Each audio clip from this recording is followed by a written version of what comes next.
accueillir avec l'acclamation.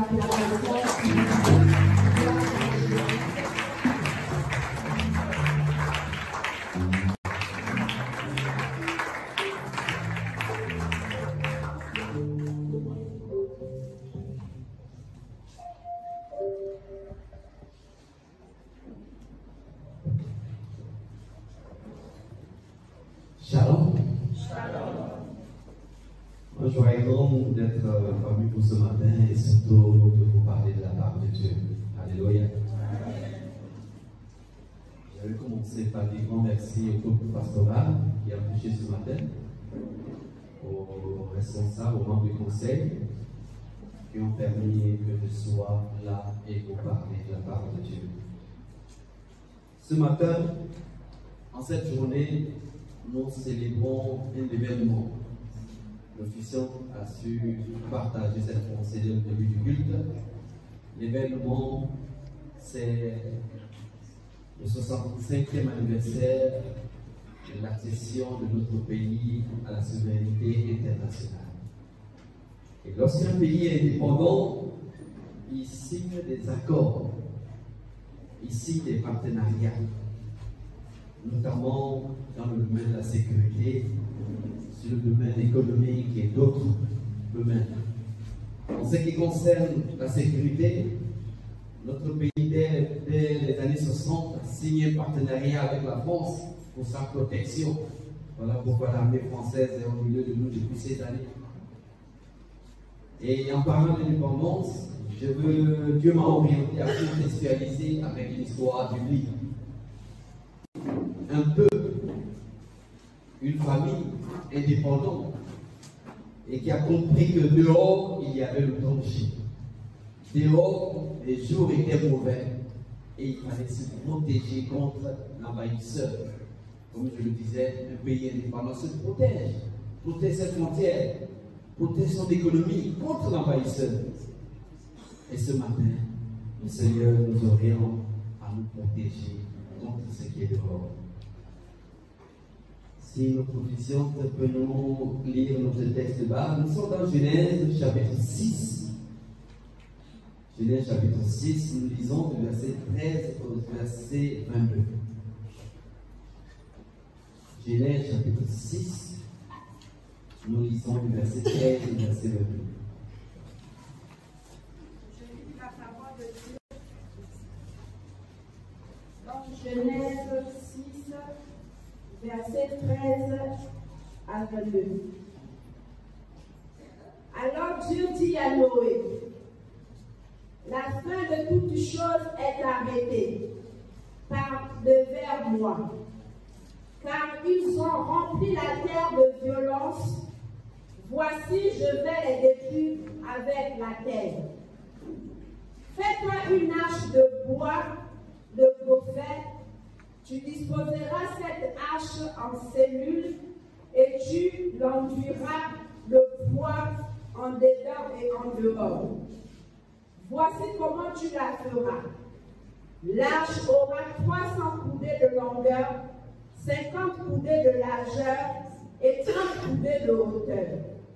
Tu feras à l'arche une fenêtre que tu réduiras à une coudée en haut. Tu établiras une porte sur le côté de l'arche et tu construiras un étage inférieur, un second et un troisième. Verset 17. Et moi, je vais faire venir le déluge d'eau sur la terre pour détruire toute chair ayant souffle et de vie sous le ciel. Tout ce qui est sur la terre périra. Mais j'établirai mon alliance avec toi. Tu entreras dans l'arche, toi et tes fils, ta femme et les femmes de tes fils avec toi. De tout ce qui vit, de toute chair, tu feras entrer dans l'arche 2 de chaque espèce pour les conserver en vie avec toi. Il y aura un mâle et une femelle. Verset 20. Des oiseaux selon leur espèce, du bétail selon son espèce, et de tous les reptiles de la terre selon leur espèce, 2 de chaque espèce viendront vers toi pour que tu leur conserves la vie. Et toi, prends de tous les aliments que l'on mange et fais-en une provision auprès de toi, afin qu'il te serve de nourriture ainsi qu'à eux. Verset 22, c'est ce que fit Noé. Il exécuta tout ce que Dieu lui avait ordonné. Amen. Amen. Seigneur notre Dieu, nous voici disposés à écouter ta parole. Ce n'est plus une parole unique dans l'église. Nous avons besoin de cet esprit afin de saisir le message que tu as pour nous ce matin. Tu connais nos faiblesses, tu connais nos manquements. Agis maintenant pour la gloire de ton nom, au nom de Jésus. Amen.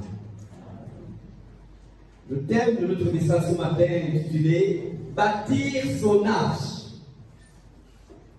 Bâtir son arche. Bâtir l'arche ou bâtir son arche. Nous connaissons bien cette histoire de Noé et de l'arche. Je ne vais pas entrer dans les détails parce que ce n'est pas l'objectif.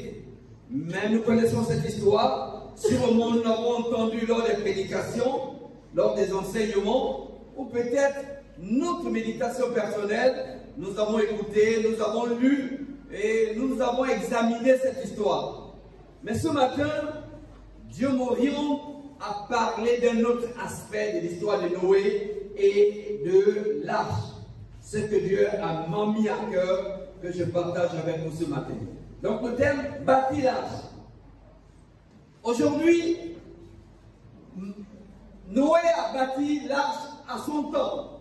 Dieu lui a donné des orientations. Voici comment devait être la longueur, la largeur, la hauteur et les compartiments et tout cela.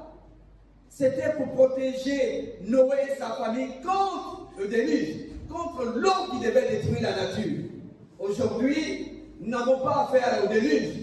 Dieu a dit qu'il ne va plus détruire la terre avec l'eau, avec l'eau. Oui, Dieu l'a dit.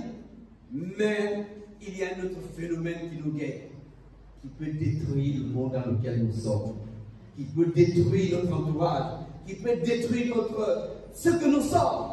Et Dieu nous interpelle à bâtir notre arche. Alléluia. Alors, pour le message ce matin, nous verrons 3 ou 4 petits points selon que le temps nous permet. Et chaque point sera intitulé ou faire référence à bâtir quelque chose dans notre vie. Le premier point de notre prédication ce matin, c'est bâtir l'arche de la famille. Bâtir l'arche de la famille. J'ai dit au départ que chacun de nous doit bâtir l'arche comme Noé l'a fait. Noé se protégeait contre. Dieu lui a dit bâtis l'arche parce que tu dois te protéger contre le déluge. Je vais détruire la terre, je vais détruire les hommes, je vais tout détruire. Mais toi, l'arche sera ta protection. Donc, le Seigneur nous interpelle ce matin à bâtir notre arche. L'arche première que nous devons bâtir, c'est l'arche de la famille. L'arche de la famille. Dieu nous a bénis, soit en fondant une famille, Dieu nous a bénis le fait d'appartenir à une famille, Dieu nous a bénis le fait d'être sous un toit. C'est une bénédiction. Il y a d'autres qui cherchent, qui n'en trouvent pas, d'autres qui cherchent à constituer, qui n'arrivent pas. Mais Dieu nous a fait grâce d'avoir une famille. Et il faut bâtir cette famille. Vous allez me dire, mais pasteur, comment on peut bâtir une famille? Dieu a permis que nous ayons une famille. Comment pouvons-nous encore bâtir la famille que nous avons? Oui, Dieu nous donne cette possibilité. C'est notre arche. Je disais un jour lors d'un enseignement que, en parlant du mariage, c'est une institution venant de Dieu. C'est Dieu qui a institué le mariage. Mais le mariage n'est valable que sur la terre. Après la terre, il n'y a plus de mariage. Après cette vie terrestre, lorsque nous serons avec le Seigneur, il n'y aura plus de vie de couple. La Bible dit que nous serons comme des anges. Les anges, quand vous étudiez l'histoire des anges, les anges n'ont pas de sexe. Il n'y a pas d'ange homme, d'ange femme. Ils n'ont pas de sexe. Donc nous serons aussi comme eux. Il n'y aura pas de mariage. Mais pendant que nous sommes sur terre, si Dieu a mis cette institution à notre disposition, nous devons en juif. Nous devons profiter. Quand tu es marié, c'est pour la terre. Alors, pourquoi les regards extérieurs vont influencer ta vie de couple? Et que quand tu marches avec ta femme, tu as des difficultés même à attraper à la main de ta femme parce que tu te dis, qu'est-ce que les autres te diront? Qu'est-ce que les autres vont penser? Tu ne peux pas donner un bisou à ta femme en public. Tu vas dire les regards des autres. Je vais te dire ce matin, après la mort, il n'y aura plus de mariage. Alléluia. Bénéficie de ces moments pendant que tu t'aides. Protège ta famille. Bâtis ton âge en tant que père. Bâtis ton âge signifie quoi? Quand nous voyons, nous inspirons de Éphésiens 5, à partir du verset 24 jusqu'au verset 27, quand on parle de l'homme, on dit homme, aime, parent, ou bien, oui, en parlant du mari de l'homme, on dit aime ta femme, aime ta femme, aime ta femme. Aimer sa femme signifie quoi? Mettre sa femme dans toutes les conditions. C'est une façon de bâtir l'arche autour de ta femme. Parce que si tu ne le fais pas, c'est le monde qui va le faire. Si tu ne le fais pas, c'est quelqu'un d'autre qui le verra. C'est bien aller à l'église, que tu es bien habillé, c'est bien, oui, mais mets aussi ta femme dans les mêmes conditions. C'est une façon de bâtir l'arche. Prends soin de ta femme. Tu aimes voir quand les autres femmes sont bien habillées, tout ça. Oui, c'est bien, mais mets aussi ta femme dans les mêmes conditions. En le faisant, tu es en train de bâtir l'arche autour de ta famille. En tant que femme, mets aussi ton mari dans toutes les conditions nécessaires. Vous savez que les hommes sont souvent bizarres. L'homme en général. Vous vous habillez, vous sortez, comme je suis ce matin, quelqu'un constate que peut-être que mon pantalon a 2 plis. Peut-être que je me suis levé très tôt le matin pour repasser mon pantalon. Peut-être que madame dormait. Je me suis dit comment même je vais le faire. Et je me retrouve avec 2 plis. Et quand quelqu'un va voir, même au niveau de l'assemblée, au niveau de l'église, il ne va pas dire, mais ce monsieur, pourquoi il a repassé son pantalon de cette manière? Il va toujours dire, mais la femme était où? On va jeter le sort sur eux. La femme. Voilà pourquoi en étant femme, une façon de bâtir l'arche autour de ta famille, c'est de prendre soin de ton mari. Ton mari ne doit pas sortir sans que tu te rassures que tout va bien autour de lui. Est-ce que les habits qu'il a portés, les couleurs se marient? Rassure-toi, parce que dehors, on parlera de toi. Quelqu'un me suit ce matin? Alléluia. Bâtis l'arche. En tant qu'homme, en tant que femme, parce que si tu ne le fais pas en tant que femme, si tu ne prends pas soin de ton mari, il y a quelqu'un d'autre dehors qui est prêt à prendre soin de ton mari. Mais ce n'est pas notre souhait ce matin. Alléluia. Alléluia. Bâtis l'arche. En tant qu'enfant dans la famille, il y a le père, il y a la mère, il y a aussi les enfants. En tant qu'enfant, on doit aussi bâtir l'arche autour de nos enfants. Bâtir l'arche comment? Permettre à nos enfants de connaître le Seigneur. C'est une façon de bâtir l'arche autour d'eux. Parce que si nous n'influençons pas nos enfants à connaître le Seigneur, quand ils seront dehors, c'est le monde qui va les enseigner. C'est le monde qui va les enseigner. Et demain, nous n'aurons que nos yeux pour pleurer.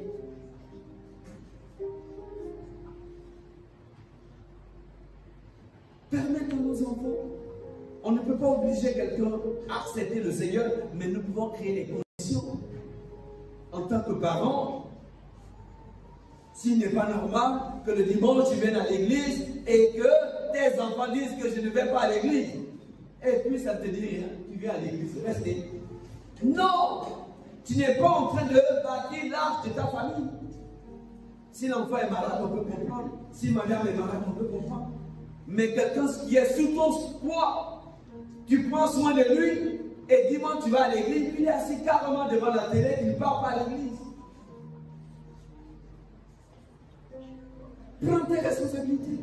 Dis, si tu es chez moi, si c'est le neveu, ou la tante, ou peut-être même ton enfant, dimanche tout le monde à l'église. Apprends l'enfant à connaître le Seigneur. Apprends l'enfant à connaître c'est Dieu en qui tu as mis ta foi, il est capable de faire de grandes choses. C'est aussi bâtir l'arche autour de nos familles, organiser des cultes. J'avais compris dans le programme, il y a un jour spécialement consacré pour des cultes de famille. C'est bien. Ce sont des bonnes stratégies. Parce que c'est dans nos maisons que nos enfants doivent apprendre à connaître le Seigneur. Nous voulons que nos enfants puissent mettre leur foi en Dieu. Mais si nous ne partageons pas avec nos enfants ce que Dieu est capable de faire, il faudrait que nos enfants connaissent ce Dieu en qui nous avons mis notre foi, ce qu'il est capable de faire. J'ai souvent parlé des bienfaits de Dieu à mes enfants. Mais il y a un événement qui a marqué ma vie, que j'aime souvent partager. Mon père est pasteur. Et vous savez, les pasteurs avant, les conditions n'étaient pas tout à fait ce que nous connaissons aujourd'hui. Nous avons été affectés dans une localité où il y avait 2 presbytères. Je ne sais pas quelle visite ils avaient eu. Ils ont construit un presbytère d'une chambre salon, ça c'est pour le pasteur et sa femme. Et puis de l'autre côté, un autre presbytère de 2 chambres salon pour les enfants. Donc nous étions séparés. Ce jour, je ne sais pas, ma grande soeur n'était pas là. J'étais seul à la maison. Et il a commencé à pleuvoir avec une grande pluie, avec un grand vent. Un vent violent qui commençait à secouer la toiture. Mais en ce temps-là, juste en ce moment, j'étais allongé sur le lit. Et puis j'ai entendu quelqu'un frapper à la porte. Avec force, insistance. Je me suis dit, mais qui vient me déranger à pareille heure avec cette grande pluie, avec ce grand vent? Mais puisque la personne insistait, je suis quand même sorti. J'ai ouvert la porte. Et quand j'ouvre la porte, je regarde à gauche, je regarde à droite, je ne vois personne. Je dis, mais qui est venu me jouer ce vilain tour? Il insiste, je sors, je ne vois pas. Je regarde, il n'y a personne. Je referme la porte. Mais bizarrement, quand je referme la porte, je fais 2 pas en arrière. Je vois que je suis à la maison, mais la pluie est en train de me mouiller. Comment expliquer ça? La maison a une toiture, mais pourquoi je suis dans la maison et je suis en train d'être mouillé? Qu'est-ce qui se passe? Je jette un coup d'œil vers le toit et je vois qu'il n'y a plus la toiture. Il n'y avait plus la toiture. Je vais dans la chambre où j'étais allongé sur le lit et qu'est-ce que je constate? Le mur, une partie du mur, puisque tout le mur était tombé sur le lit où j'étais allongé et a écrasé complètement le lit. Alors je vous pose la question, selon vous, qui est venu frapper à la porte? Qui est venu frapper à cette porte? C'est le Seigneur. Vous dites, mon serviteur, là, toi, il y a un danger qui arrive. Sinon, peut-être vous et moi, nous allons jamais nous connaître. Alléluia. C'est une façon de bâtir notre famille, expliquer à nos enfants tout ce que Dieu fait dans notre vie. Ainsi, demain, quand ils seront devant les difficultés, ils seront invoqués. C'est Dieu en qui leur père ou leur mère a mis dans leur foi. Alléluia. Amen. Nous évoluons. Après l'âge de la famille, un autre élément concernant les enfants. C'est bien, les pères et les mères peuvent s'investir pour permettre aux enfants de connaître le Seigneur, mais les enfants doivent aussi accepter, se laisser guider. C'est aussi un élément important.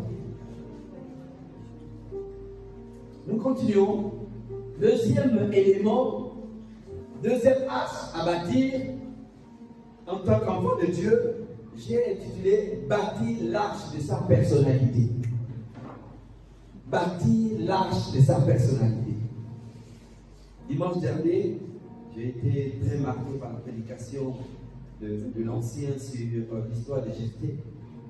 Ça concerne aussi notre personnalité, bâtir notre personnalité.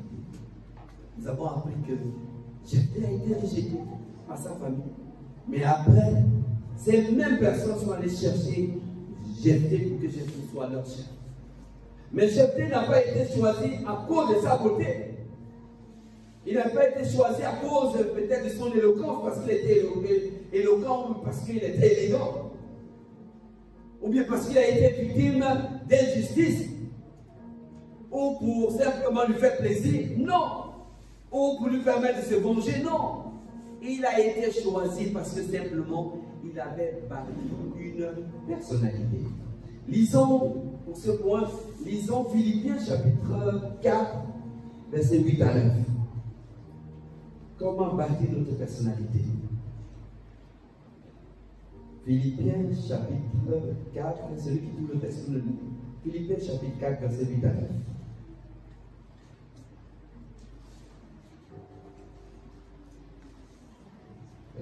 Le texte. Philippiens, nous sommes Philippiens chapitre 4, verset 8 à 9. Au reste, frère, oui, que tout ce qui est vrai, que tout ce qui est vrai, tout ce qui est honorable, tout ce qui est honorable, tout ce qui est juste, tout ce qui est juste, tout ce qui est pur, tout ce qui est pur, tout ce qui est aimable, tout ce qui est aimable, tout ce qui mérite l'approbation, ce qui est vertueux et tout digne, ce qui est vertueux et digne, de louange, oui, soit l'objet de vos pensées. Soit l'objet de nos pensées. Alléluia. voici un élément, j'aime bien ce texte, comment bâtir en tant que personne, bâtir notre personnalité qui soit agréable à Dieu. Philippiens dit, l'apôtre dit aux Philippiens que pour que nos pensées doivent être orientées vers cet élément, il dit que nous devons vivre dans la vérité. Bâtir sa personnalité, c'est vivre dans la vérité. Vivre dans la vérité, ne pas être dans le faux. Et la Bible dit que c'est par ces choses que le monde reconnaîtra que nous appartenons à Dieu. Nous vivons dans la vérité. On dit ce qui est honorable. Ce qui est honorable. Nous avons des élus de la République, on les appelle les honorables. Les députés, les honorables. Oui, ce sont des gens respectueux. Que nous soyons respectueux. Respectueux, excusez-moi. Respectueux. Pour être respectueux, pour qu'on te respecte, il faudrait que toi-même tu te respectes. Que tu prennes soin de toi-même. Si tu vas au travail, en babouche, chaque fois, est-ce que tu penses que tes collègues de travail vont te respecter? Non. Tu pars toujours au travail avec des habits froissés. Tu penses que tu auras le respect des autres? Non. Quand on regarde quelqu'un, la première chose qu'on observe, c'est son style vestimentaire. Nous devons soigner. C'est une façon d'être honorable. C'est vrai qu'on dit l'habit ne fait pas le monde, mais ça commence là. C'est par l'habit qu'on reconnaît le monde. Honorable dans tout ce que nous faisons. Que ce soit dans notre comportement, que ce soit même dans notre parler. Les enfants de Dieu. Honorable, on dit nos pensées doivent être tournées vers cet honorable. Ce qui est juste, la justice. Défendre des causes nobles. Tu ne travailles pas avec l'idée de comment faire pour voler, comment faire pour détourner. Non. Martin Luther pouvait dire un jour que quand tu fais une activité, fais-le de manière de, même 5 ans, 10 ans après, quelqu'un qui va passer dans la dise qu'il y avait quelqu'un là, il faisait bien ce travail. Quel que soit le travail. Vivre, penser tourner vers la justice, vers la pureté. Nos pensées doivent être tournées vers la pureté. C'est de cette manière que nous serons en train de bâtir notre personnalité. Pure. Comment les pensées peuvent être tournées vers la pureté? C'est-à-dire qu'ils n'orientent pas vers le péché. Tout ce qui peut te jouer, tu peux t'orienter vers le péché. Quand tu vois une sœur bien belle, alors rends grâce à Dieu pour cette créature. Tu vois un frère très beau, dis oh Seigneur, je te rends grâce parce que tu as créé des hommes très beaux. Tu as créé des femmes très belles. Mais ne dis pas, oh, si celle-là pouvait être avec, elle pouvait. Non, elle est jolie. Oh, si elle pouvait être avec moi dans la chambre. Non. Quand nos pensées sont ici, c'est tiré vers l'impureté. Nos pensées doivent être orientées vers la pureté. Ce qui est mal. Il dit ce qui mérite l'approbation. Ce qui mérite l'approbation, c'est quoi? Ce qui est digne de louange. Quand tu fais, on dit oui, vraiment. On encourage. Tout le monde ne sera jamais d'accord avec ce que nous faisons. Mais quand c'est bien, il y a des gens qui vont toujours bien apprécier. À certains qui se plaignent même. C'est comment dans notre famille, Quand il y a un problème, je suis toujours le dernier à être informé. Alors, remets-toi en cause par rapport à ces éléments de Philippiens. Est-ce que tu es quelqu'un de grave? Est-ce que tu es quelqu'un qui, déjà, quand il y a un problème, quand tu prends la parole, on commence à dire, c'est encore lui. C'est lui encore. Parce que tu ne dis jamais rien de bon. La Bible dit que nous devons, que nos pensées doivent être tournées vers ce qui mérite l'approbation, ce qui est digne de nous. Et puis il ajoute un élément, ce qui est vertueux. La vertu, c'est quoi? Ce sont les bonnes manières de faire. La vertu est différente de la morale. Parce que la morale est évolutive. La morale peut changer. Ce qui est bon aujourd'hui, après 2 ans, 5 ans, 10 ans, ou ce qui est mauvais aujourd'hui, après 2 ou 5 ans, ça peut être bien. L'homosexualité. Il y a des années en arrière, quand on parlait de l'homosexualité, oh, c'était, on va dire quoi? Scandaleux. Comment? C'est pas possible. Mais plus nous avançons, notre société accepte. Vous voyez comment la morale peut évoluer. La morale évolue, mais la vertu, surtout la vertu qui vient de Dieu, n'évolue pas. Elle est statique. Quand je parle de vertu, j'aime souvent prendre cet exemple. Et partout où j'ai pris cet exemple, les chrétiens n'ont jamais été d'accord avec moi. Mais ça fait partie de la parole de Dieu, la vertu.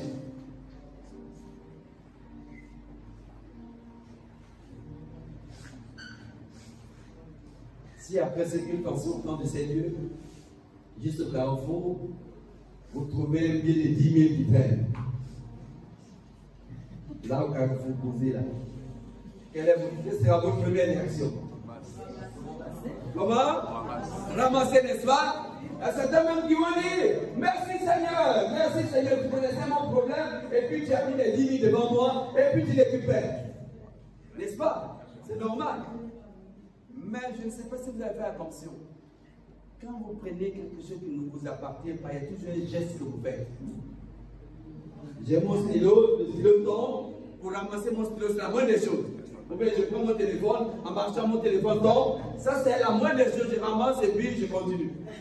Mais si cet objet ne m'appartient pas, quand je vais ramasser, je fais quoi? On regarde à gauche, on regarde à droite, on regarde à droite, n'est-ce pas? Voilà, parce que la conscience est en train de dire que ça ne t'appartient pas. Alors, je vais vous ce matin. Je vais vous dire, est-ce que vous savez que ramasser l'argent c'est volé? C'est ça la vérité. Tout ce qui est vertueux, ramasser l'argent c'est volé. J'entends quelqu'un dire qu'on dit souvent ramasser n'est pas volé. C'est dans quel verset? C'est dans quel verset de la Bible? Quand vous prenez la housse, vous voyez la définition du mot voler. Voler, on dit, c'est prendre quelque chose qui ne vous appartient pas. Si vous trouvez 5 000, 10 000, 100 000 qui craignent, est-ce que c'est vous qui avez déposé là? Ah, je vous avais dit que vous ne devez pas être d'accord avec nous. Ah oui, c'est ça aussi, sa personnalité. C'est ça aussi, travailler sur sa personnalité. Je peux dire pour 3 raisons. Je vais fermer cet exemple. Pour 3 raisons. Premièrement, j'ai dit d'abord c'est un mot. Deuxièmement, il y a beaucoup qui sont devenus fous à cause d'avoir ramassé quelque chose qui faisait quelque part. Ah oui. Où leur vie a pris autre virage parce qu'ils ont ramassé soit une bague, ils ont ramassé soit de l'argent, quelque chose qui ne nous appartient pas. Bon, bref. Bâtir notre personnalité. Nous continuons. Tant qu'il m'est imparti, à la fin. 3e élément, bâtir l'arche de l'avenir. On va s'arrêter sur ce point. Bâtir l'arche de l'avenir. Dans le texte que nous avons lu, le verset 21 nous dit, dans Genèse chapitre 6, le verset 21 nous dit, Dieu dit à Noé, excusez-moi, je trouve la question du texte.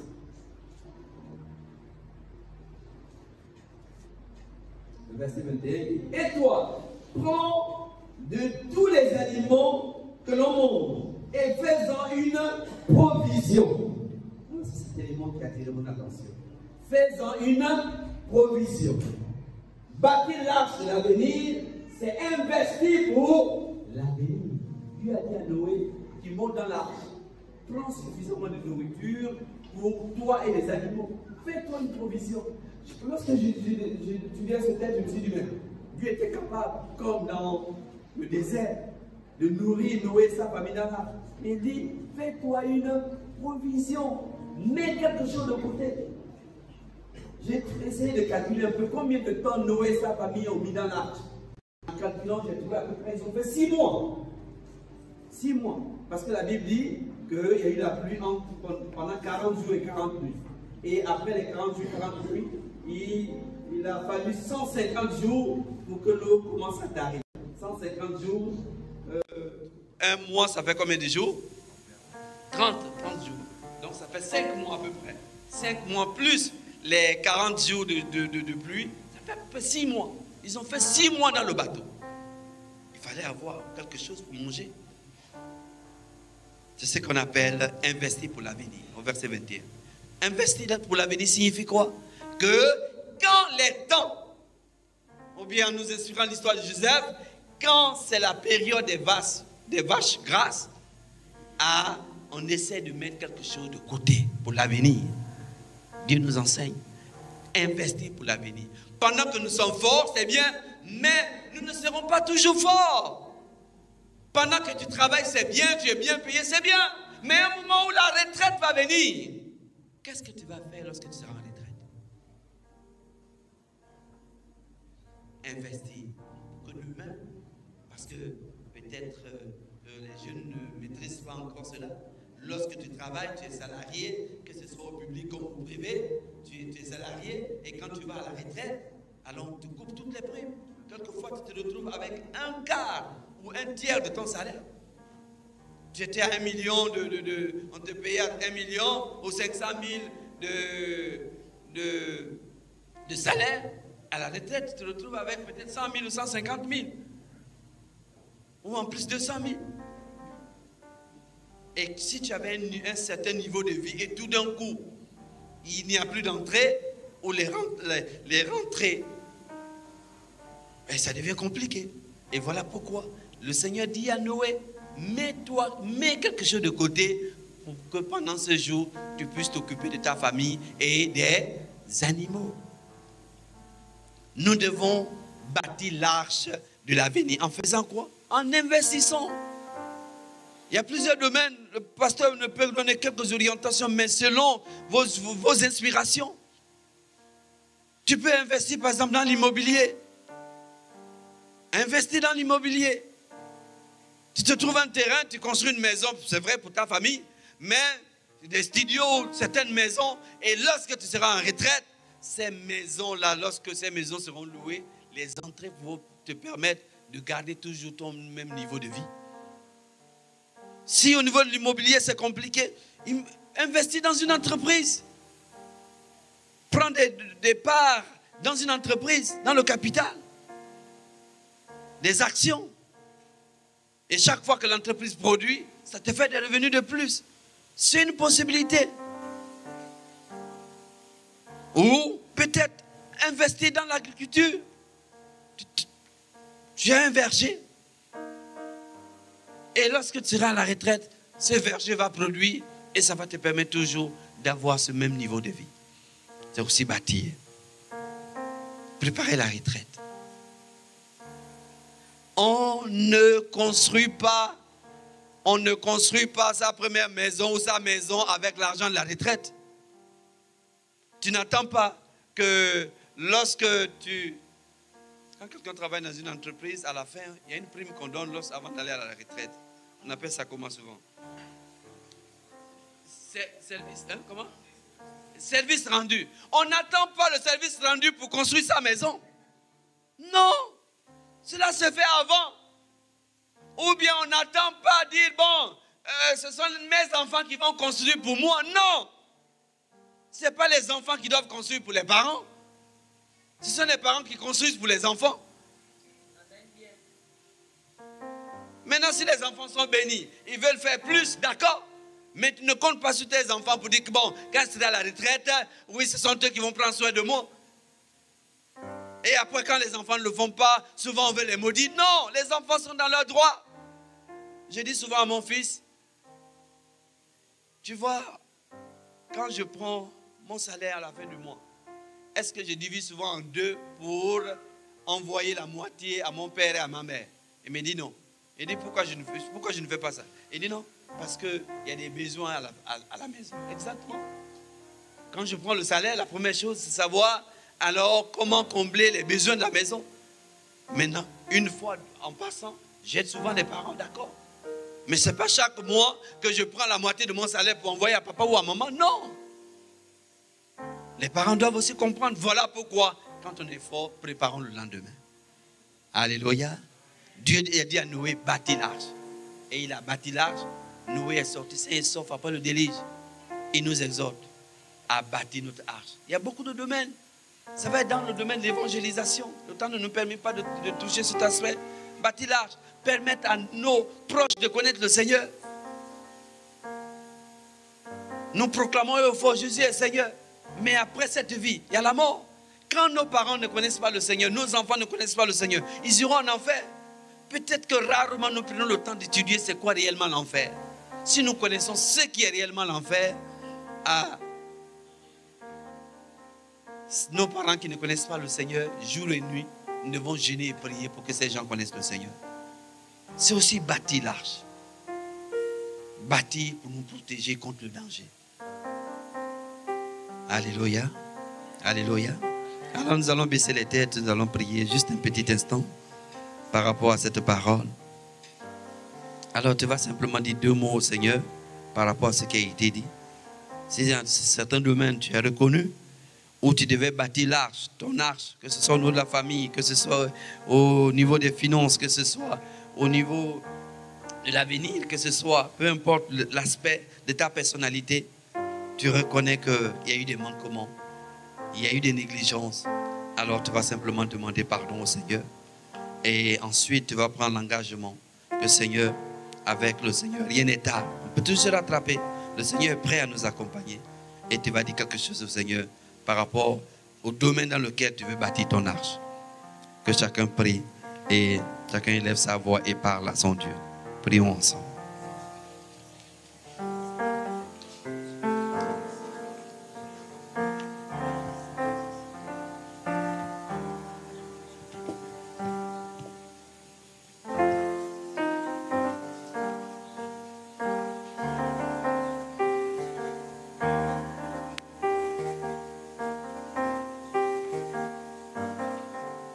Merci Seigneur, merci pour ta parole.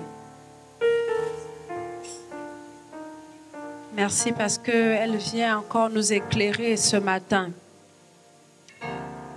Merci Seigneur parce que ta parole que tu nous donnes en ce jour vient encore nous donner Seigneur les outils pour que nous puissions Seigneur comme Noé nous préparer Seigneur à toute éventualité. Seigneur, merci parce que cette parole, tu ne l'envoies pas en vain. Seigneur, parce que tu as vu, Seigneur, combien de fois mon frère et moi, Seigneur, en cette église. Seigneur, nous ne prenons pas le soin de bâtir. Et tu viens nous éclairer ce matin, afin que nous puissions bâtir, Seigneur, nos personnalités. Afin que nous puissions bâtir nos familles. Afin que nous puissions bâtir, Seigneur, avec toi notre avenir. Tu es bon, Seigneur, tu es bon. Nous te bénissons pour cette parole ce matin. Merci, Saint-Esprit, toi l'enseignant, de continuer chacun selon le point qui le concerne. De continuer à apporter la parole, à apporter la lumière, à donner force et courage pour pouvoir mettre cette parole en application dans le nom puissant de Jésus. Éternel, cette parole que tu donnes à ce 17 août, nous voulons également, bien-aimés, nous approprier cette parole par rapport à notre nation et prier par rapport à notre nation. Nous voulons également implorer le Seigneur afin qu'il puisse inspirer les autorités à bâtir notre nation.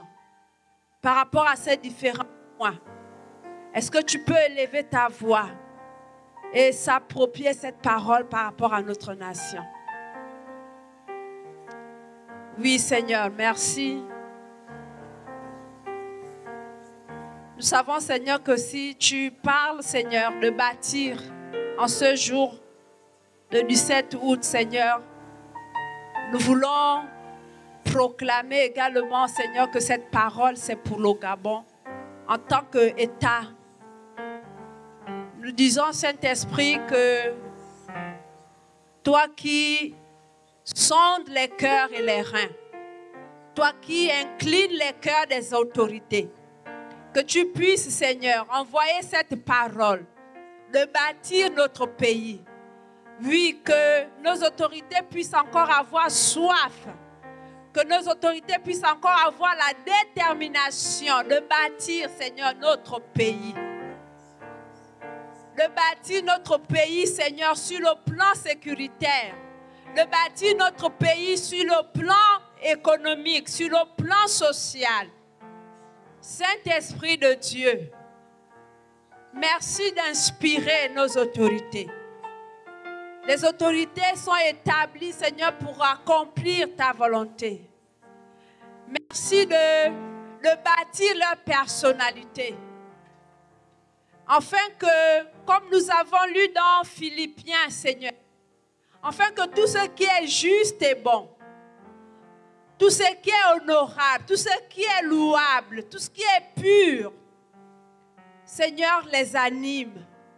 Longtemps, nous avons eu des dirigeants, Seigneur, oh Dieu, avec des cœurs, Seigneur, assoiffés, Seigneur, de s'enrichir, avec des cœurs qui délaissaient, Seigneur, oh Dieu, la population. Mais ce matin, Saint-Esprit, nous t'implorons, afin que tu bâtisses la personnalité de nos autorités, qu'ils soient remplis de justice, qu'ils soient remplis, Seigneur, oh Dieu, de bonne volonté, qu'ils soient, Seigneur, des bons négociateurs, Seigneur, même lorsqu'il s'agira de signer les contrats. Seigneur, afin de pouvoir faire de la provision. Oui, Saint-Esprit, inspire nos autorités à bâtir pour l'avenir, Seigneur, de ce pays, pour l'avenir de nos enfants, cette jeunesse, Seigneur, qui est déjà sacrifiée par la dette. Merci de les inspirer, Seigneur, de les inspirer de manière à ce qu'avec notre richesse, de notre sol, du sous-sol gabonais, nous puissions, Seigneur, faire de la provision pour l'avenir. Père, que cette parole soit également pour notre pays dans le nom de Jésus. Honneur et louange à toi. Merci, Seigneur, pour ton serviteur que tu as utilisé, que tu as inspiré en ce dimanche. Merci de le bénir, de bénir sa famille. Merci de continuer à équiper, Seigneur, pour le ministère. Et que la gloire te revienne. Nous avons prié au nom de Jésus. Amen. Y a-t-il un peuple ici? Y a-t-il un peuple Dieu ici? Gloire à Jésus.